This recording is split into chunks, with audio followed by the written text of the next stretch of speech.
जब सेवकाई शुरू हुई तो मैं लोगों के ऊपर प्रार्थना, मैं आपको बता रहा हूं, प्रार्थना करता होता था। तो सेवकाई शुरू हो चुकी थी, मेरी वाइफ के ऊपर अटैक हुआ। ऐसा भयंकर अटैक था कि एक कुछ मिनटों के लिए, ये मिनट जहां 1 मिनट के लिए इसकी जान नहीं थी। वो मैं मेडिकल लाइन में था, एकदम इसको चक्कर आए, गिर पड़ी और मेडिकल लाइन में था। इसकी पल्स आउट, बीपी लो, क्योंकि हम सब मेडिकल लाइन में थे। तो ना बीपी था, पल्स था, आंखें बंद होगी। और मुझे एक बात पता थी कि जब किसी का बीपी लो, उसकी ना थोड़ी सी टांगे ऊंची कर दो तो थोड़ा ब्लड का प्रेशर आ जाता। क्योंकि हमारी सारी फैमिली मेडिकल लाइन में, मेरे भाई की वाइफ वो लेके आई स्थैथो चेक करने, कहती ना बीपी है ना कोई पल्स है। तो कुछ टाइम के लिए मतलब साइलेंट थी। उसके बाद हम हॉस्पिटल में गए, तो ये खुद हॉस्पिटल में जॉब करती थी। जब इंसान मरने लगता है तो कभी कभी हम देखते हैं कि उसका बाथरूम बीच में निकल जाता है। तो ऐसी कंडीशन मेरे साथ हुई थी। उस समय मेरे को कुछ नहीं पता चला मैं कहाँ पे हूँ। और जब हॉस्पिटल में गए तो वहाँ भी ऐसा ही था मेरे साथ। मेरे कपड़े भीगे हुए थे, ये मेरे को उठा के वैसे ही ले गए। पर जब मैं हॉस्पिटल में पहुंची तब मेरी थोड़ी सी आंखें खुली थी, तो मेरे को शर्म फील हुई। मैंने अपने स्टाफ को, मेरे साथ वाली लड़कियों को बोला, मतलब जॉब करते थे ना, मतलब मैंने कहा कि ऐसे मैं अपने कपड़े चेंज करना चाहती हूँ कि मुझे ऐसी प्रॉब्लम होगी। बोलते कोई बात नहीं दीदी, हम हैं, टेंशन मत लो आप। तो परमेश्वर ने मुझे उस कंडीशन में से बाहर निकाला। मैं परमेश्वर का धन्यवाद करती हूँ। ये लाइफ जो है परमेश्वर की दी हुई लाइफ है। देखो, वहां भी आपका टेस्ट होता तो आप क्या करते हो? और इसके प्लेटलेट्स नहीं, प्लेटलेट्स जो होते हैं सेल, तब सेल का बहुत रौला था। वो सेल इस कंप्यूटर में करते थे, कुछ आते थे 20,000, दूसरे में करते थे 15,000, मैं करता था कुछ आते थे। ऐसा अटैक था, सेल ही नहीं सही आते थे। और कोई डॉक्टर आके कुछ कहता था, ये प्रॉब्लम है, ये प्रॉब्लम है, ये प्रॉब्लम है, नाम मुराद बीमारियों का नाम लेते थे।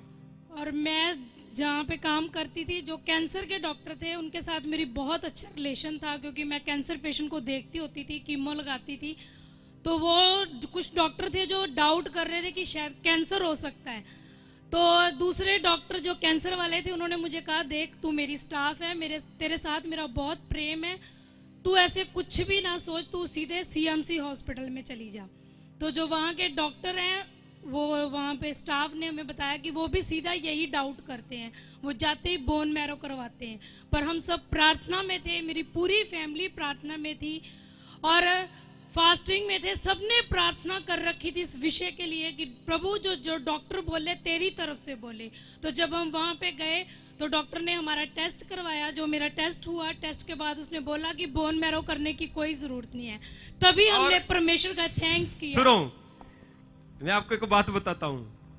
तब हमारे बच्चे भी छोटे, कई कुछ समस्या, और खुद मेडिकल लाइन पे, और हमें भी ये शक था।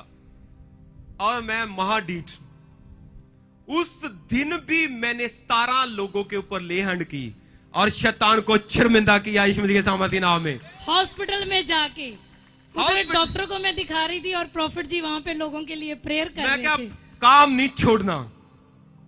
इधर इसका था कि पता नहीं क्या होना क्या नहीं होना, पर उस दिन भी 17 लोग प्रार्थना कराने के लिए, मैं क्या काम को नहीं छोड़ना। ये टेस्ट होता। मैं आपको ये बता रहा हूं कि टेस्ट के बाद ही टेस्टिमनी होती।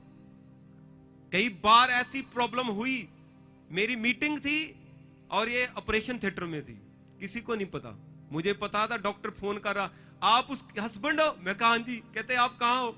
मैं क्या, मैं काम पे हूं।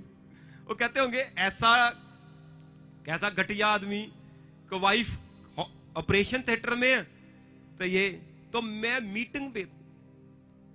तो आपका टेस्ट ही सिलेक्ट करता कि आप कितनी बड़ी बड़ी बातों को झेल सकते हो। तो ये कुछ बातें हैं, ये कुछ बातें जो थोड़ी सी हैं, थोड़ी जो हमने झेली हैं, और कई और ऐसी यहां पर अटैक होते, मौत के ऐसे लगना का पता नहीं अब होंगे कि नहीं होंगे। तो ये हमारा टेस्ट है, हमें हर टाइम यीशु मसीह के ऊपर भरोसा रख के चलना पड़ता कि प्रभु यीशु मसीह ने पाप पे, मौत पे, शैतान पे फतेह पा ली। तो इसीलिए जब हम परमेश्वर के राज्य के लिए काम करते हैं तो हमारा टेस्ट होता, और हमारा टेस्ट ही हमें सिलेक्ट कराता है यीशु मसीह के सामर्थ्य नाम में। तो इसीलिए जब कभी आपको पीड़ा आए, मेरा कहने का मतलब तो घबराना नहीं, घबराहट होगी पर घबराना नहीं, क्योंकि प्रभु यीशु मसीह ने मृत्यु अधोलोक के ऊपर फतेह पा चुका है यीशु मसीह के सामर्थ्य नाम में। कितने लोगों को मेरी बात समझ है? तो इसीलिए अगर आप परमेश्वर के कामों का बोझ नहीं रखेंगे, हर एक लेवल आता जब आप शुभ समाचार सुना रहे हो तो उसका आपको रिवार्ड मिल रहा। जब आप दुखों में, तकलीफों में, समस्या में भी, हर चीज में परमेश्वर के राज्य के लिए आप खड़े होते हो, तो फिर परमेश्वर भी आपके लिए खड़ा, आपको ब्लेस करने के लिए, ऊंचा करने के लिए, छुटकारा देने के लिए। मैं क्या, आप और मैं बढ़ते जाएंगे यीशु मसीह के सामर्थ्य नाम में। मैं क्या, बढ़ते जाएंगे